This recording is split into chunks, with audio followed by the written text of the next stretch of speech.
मतलब ये है कि रिप्रोडक्टिव हेल्थ में क्या होता है कि मेथड ऑफ कॉन्ट्रासेप्शन पढ़ते हैं हम।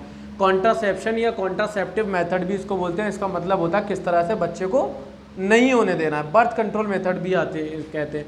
नंबर 1 ये 3-4 चीज़ों में ही ये कॉन्ट्रासेप्शन बोले जाते हैं। ब्लॉकिंग ऑफ स्पर्म, अगर हमने स्पर्म को ब्लॉक कर दिया किसी तरह से, या फिर हम ब्लॉकिंग ऑफ ओवम यानी ओवुलेशन नहीं होने दिया, ब्लॉकिंग ऑफ फर्टिलाइजेशन, अगर ये दोनों हो चुके हैं तो फर्टिलाइजेशन को रोक दो, और फर्टिलाइजेशन भी हो चुका है तो फिर इम्प्लांटेशन को रोक दो। ठीक है। अब इम्पॉर्टेंट बात ये है कि इसमें हम पढ़ते हैं एक नेचुरल मेथड। नेचुरल मेथड क्या होता है कि ये कैलेंडर मेथड बोला जाता है। एक साइंटिस्ट था जिसका नाम था ओजिनो ने बताया था किस तरह से हम अगर नेचुरली यानी कोई बैरियर मेथड या फिर हमें कुछ भी यूज़ ना करना हो, पिल्स वगैरह या बैरियर मेथड ना यूज़ करते हुए हमें ये नेचुरल मेथड यूज़ करना है तो कैलेंडर के हिसाब से चलना पड़ेगा। कैलेंडर मेथड मतलब 28 से 29 दिन की साइकिल में 10 से 17वां दिन बहुत ज़्यादा सेंसिटिव होता है, मतलब फर्टाइल पीरियड माना जाता है। इस दौरान आपको सेक्सुअल इंटरकोर्स नहीं करना है। ठीक है। शुरू का 7 डे और लास्ट का 7 डे सेफ सेक्स पीरियड माना जाता है इसी वजह से। दूसरा मेथड जो है नेचुरल मेथड है विड्रॉल मेथड। विड्रॉल मेथड का मतलब होता है बिफोर इजैकुलेशन, यानी कि इजैकुलेशन होने से पहले पहले यानी स्पर्म को रिलीज होने से पहले पहले आपको क्या करा लेना, पीनस को वेजाइना से बाहर निकाल लेना, तो ये विड्रॉल मेथड बोला जाता है। इसका एक नाम आ रहा है कॉइटस इनकरप्टस मेथड। अब तीसरा है, स्पेलिंग देख लेना जो भी इसमें हो अगर तो चेक कर लेना। थर्ड है लैक्टेशनल एमेनोरोया। लैक्टेशनल एमेनोरोया में क्या होता है, लैक्टेशन का मतलब होता है दूध पिलाना, मिल्क सीक्रेशन। तो इसमें क्या होता है जब लेडी दूध पिलाती है तो बेसिकली मेंस्ट्रुअल साइकिल एब्सेंट रहती है। तो मेंस्ट्रुअल साइकिल जब जब एब्सेंट रहेगी यानी एब्सेंट रहेगी, जब जब क्या होगा, ओवुलेशन नहीं होगा। ओवुलेशन नहीं होगा तो कितना भी सेक्स हो, सेक्सुअल इंटरकोर्स हो, बच्चे तो पैदा नहीं होंगे, फर्टिलाइजेशन ही नहीं होगा। तो सेफ सेक्स पीरियड होता है 9 मंथ यानी जब तक लेडी प्रेग्नेंट है, और दूसरा 6 महीने तक। कब तक 6 महीने तक, जब तक अगर वो दूध पिला रही है। अगर वो दूध नहीं पिला रही है अपने बच्चे को 6 हफ्ते के बाद फिर अपने आप क्या हो जाती है, मेंस्ट्रुअल साइकिल की शुरुआत हो जाती है। कॉपी का देना Rahil.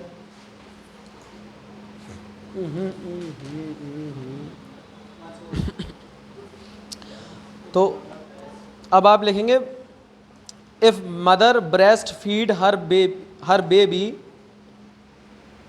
If mother breast feed her baby during lactation,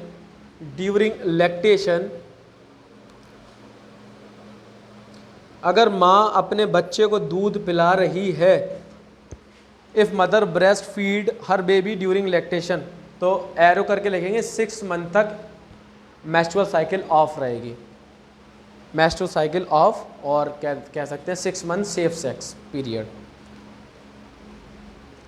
ठीक है।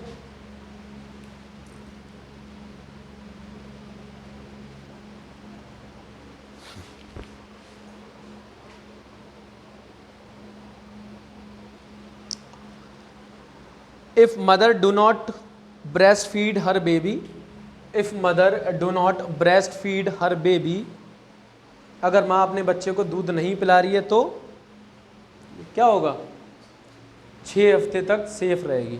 6 week safe sex period, highlight करके लिखेंगे 6 वीक सेफ सेक्स पीरियड।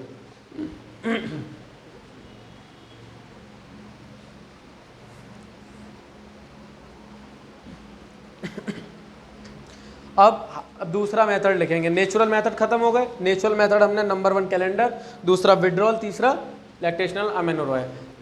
अब आएगा आपका बैरियर मेथड। दूसरा लिखेंगे बैरियर। बैरियर का मतलब होता है रुकावट।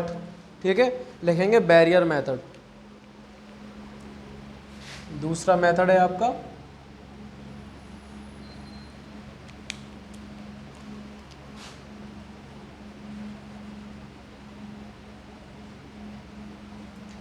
बैरियर लगा देना किसी तरह से। तो बैरियर जब लग जाएगा तो बेसिकली फर्टिलाइजेशन को रोकेगा। तो लिखेंगे बैरियर मेथड में नंबर 1 कॉन्डोम्स, नंबर 1 इज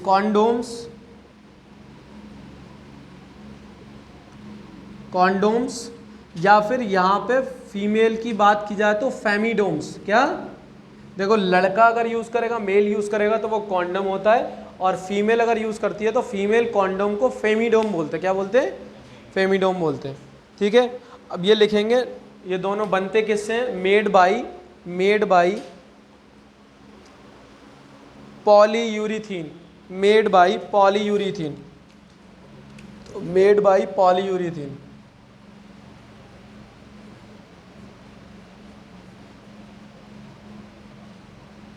ठीक है, पॉलीयूरीथीन होती है। नंबर 2 आता है कॉन्डोम फेमिडोम के अलावा, नंबर 2 डायाफ्राम,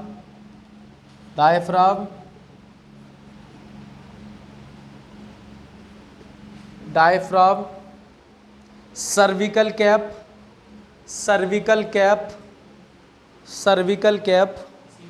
और क्या, सर्विकल कैप, बैरियर मेथड में है ये, सर्विकल कैप। और तीसरा है वॉल्ट, आपके एप्लीकेशन भी आता है वॉल्ट, आते हैं वॉल्ट एप्लीकेशन मोबाइल में, जो हाइड कर देती है एप्लीकेशन को, तो रुकावट होती है वो आपके लिए, दूसरे के लिए, जो अगर वो खोलना चाहता है तो पासवर्ड लगा देते हैं। ठीक है, वॉल्ट्स। अच्छा, इंपॉर्टेंट बात बैरियर मेथड की ये होती है कि ये यूज़ करने से क्या होता है, देखो सर्विकल कैप्स कहाँ होते हैं, अंदर लगाया जाता है, सर्विक्स तक कैप होता है एक, वहाँ तक वो लग गया, उसके बाद वजाइना के थ्रू जब स्पर्म छोड़ा जाएगा तो सर्विकल कैप लगा हुआ है वहाँ पे, तो वो तो आगे जा ही नहीं सकता स्पर्म, समझ रहे हो ना, तो सर्विकल कैप का ही काम हो गया। तो बेसिकली इन दोनों का काम क्या है,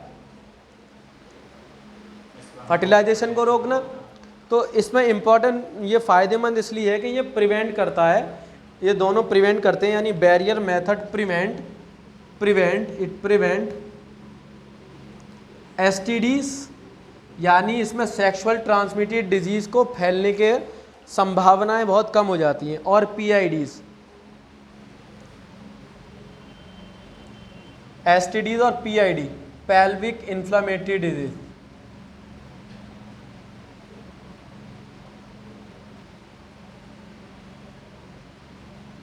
पेल्विक इन्फ्लेमेटरी डिजीज, और एसटीडी की फुल फॉर्म है सेक्सुअली ट्रांसमिटेड डिजीज। अब ये बताएंगे सेक्सुअली ट्रांसमिटेड डिजीज क्यों होती है। Basically multiple sex partner change करने की वजह से होती है, अक्सर देखा गया, इसीलिए जो सेक्सुअल वर्कर्स होती है, सबसे ज़्यादा हिंदुस्तान में अगर हो रही है एसटीडीज तो सेक्सुअल वर्करों की वजह से हो रही है, क्योंकि वो मल्टीपल पार्टनर्स को चेंज करते हैं। इंपॉर्टेंट बात ये है कि अगर वो प्रिवेंट ये बैरियर मेथड यूज़ कर रहे हैं तो चांसेस बहुत कम हो जाते हैं, होती तो है, चांसेस बहुत कम हो जाते हैं। पेल्विक इन्फ्लेमेटरी, पेल्विक रीजन के इन्फ्लेमेशन रुक जाएंगे, घाव नहीं होंगे।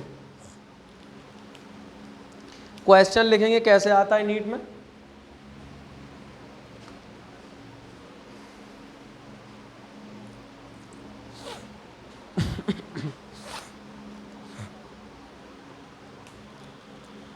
लिखेंगे commercial sex workers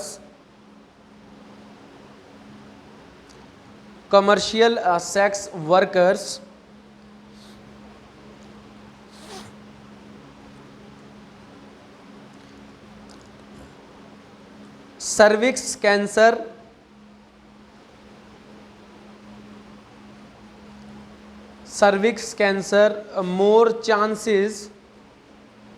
more chances because commercial sex worker को सर्विक्स कैंसर होने के चांसेस ज़्यादा होते हैं, क्योंकि दे चेंज पार्टनर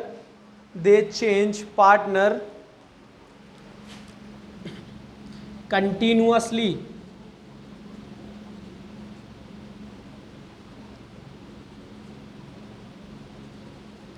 दे चेंज पार्टनर कंटिन्यूअसली। अच्छा, वैसे आपको पता है कैंसर वायरस से नहीं होता, लेकिन एक कैंसर ऐसा है जो वायरस से होता है, सर्विक्स का। कैंसर वायरस से नहीं होता, लेकिन एक ही कैंसर ऐसा है जो वायरस से होता है, उसको बोलते हैं HPV, लिख लीजिए, cervix cancer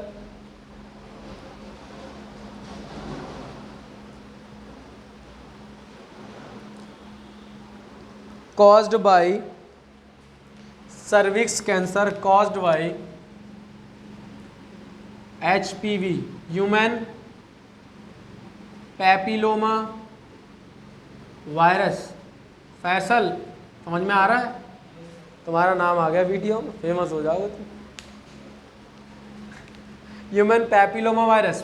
human papilloma virus एक ऐसा वायरस होता है जो क्या करा देता है? सर्विक्स का कैंसर करा देता है।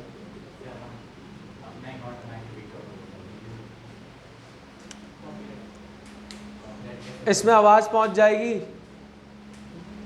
वीडियो का नाश मत करो, भूत बना देंगे मारते मारते। सिलेक्शन चाहिए बस, लिखो लिखा human papilloma virus caused by cervix cancer. अच्छा लिखेंगे the main advantage of barrier method, the main advantage of barrier method, the main advantage of barrier method is the absence of side effects, absence of side effects associated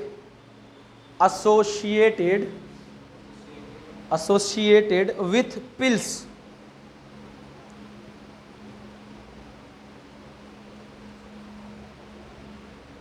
and uterine devices। ये जो line लिखी है आपने, इसका मतलब मैं बता दूं कि मेन एडवांटेज जो है बैरियर मेथड का, एक तो ये है कि ये एड्स वगैरह सेक्सुअली ट्रांसमिटेड डिजीज से बचते हैं। दूसरा जो फ़ायदा है, साइड इफ़ेक्ट नहीं होते जो गोलियों के होते हैं। भाई पिल्स आपने खाई तो उसके साइड इफ़ेक्ट्स आते हैं, एब्डोमिनल पेन होगा, सर में चक्कर आएंगे, हो सकता है दर्द हो, आपकी घबराहट हो, ठीक है। तो ये सारी एब्डोमिनल पेन भी, ये सारी चीज़ें नहीं होती बैरियर मेथड यूज़ करने से। समझ आया? अच्छा एडिशनल मेथड लिखेंगे, इट्स एडिशनल बेनिफिट, एक जो कॉपर्टी पढ़ाएंगे आगे जो अंदर लगाते हैं, इसके भी साइड इफ़ेक्ट होते हैं, जो बॉडी में जाएगा वो साइड इफ़ेक्ट करेगा जी। It's additional benefits is its additional benefit is it protect from STDs, it protect from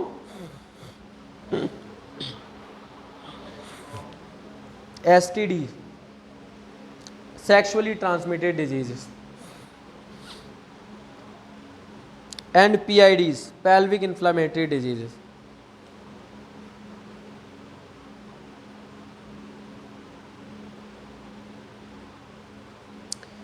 अच्छा इसमें मेल कॉन्डोम्स जो होते हैं बने हुए होते हैं, लिखेंगे male condoms made by latex. Latex एक शीट होती है,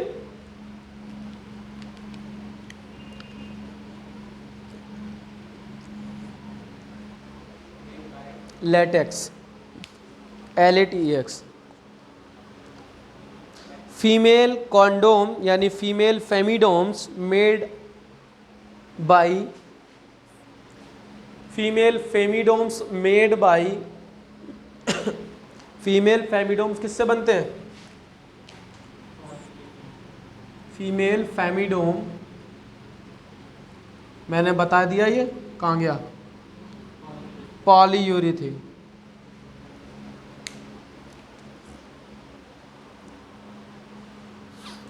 इसमें जो डायफ्राम आपने लिखा है, डायफ्राम का एक नाम और है डच कैप।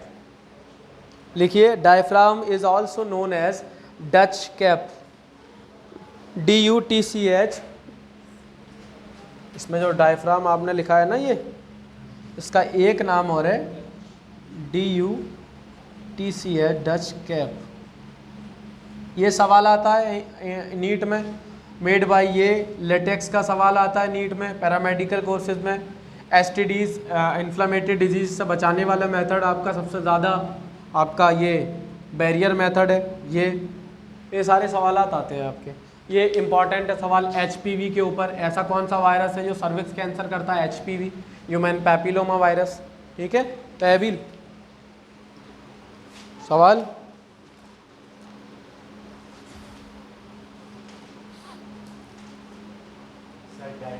अच्छा, डायफ्राम जो होता है अंदर लगता है वो, ठीक है, तो लिखेंगे डायफ्राम इज इंसल्टेड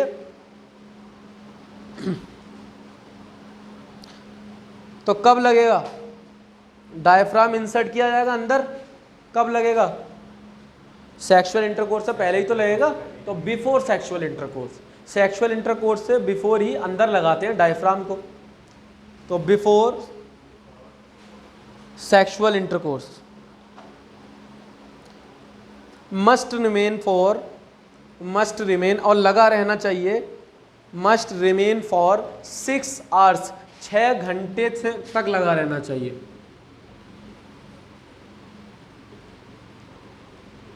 डायफ्राम उससे पहले निकाल लोगे दिक्कत जी। हाँ, स्पर्म को किल कर देता है, घुसने नहीं देता। नहीं, वो यू कॉपर होती है, ये तो खुद से भी हो सकती है।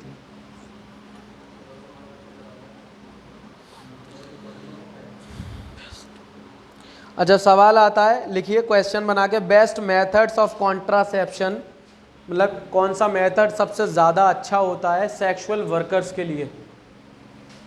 Best methods of contraception in a commercial sex worker, best method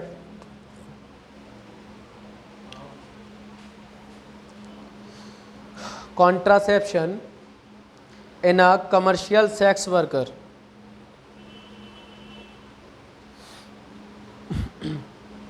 barrier method, condom of use करना।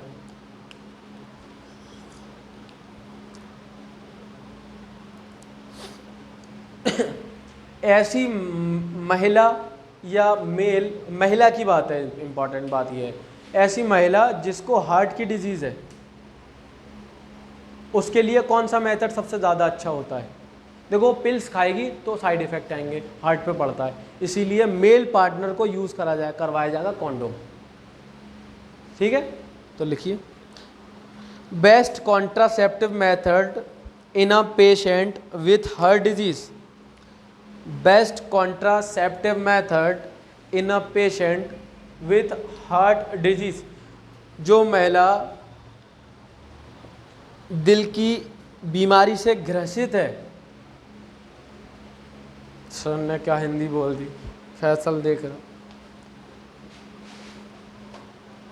Best contraceptive method in a patient in heart disease is barrier method. अच्छा, जिस लेडी को क्या है, डायबिटीज़ है, तो वो भी क्या है, मेल को बैरियर मेथड यूज़ कराए। आज के लिए इतना ही। ठीक है, रिप्रोडक्टिव हेल्थ में हमने सबसे पहले मेथड पढ़ ली हमने नेचुरल मेथड, और आज पढ़ ली हमने बैरियर मेथड। ठीक है।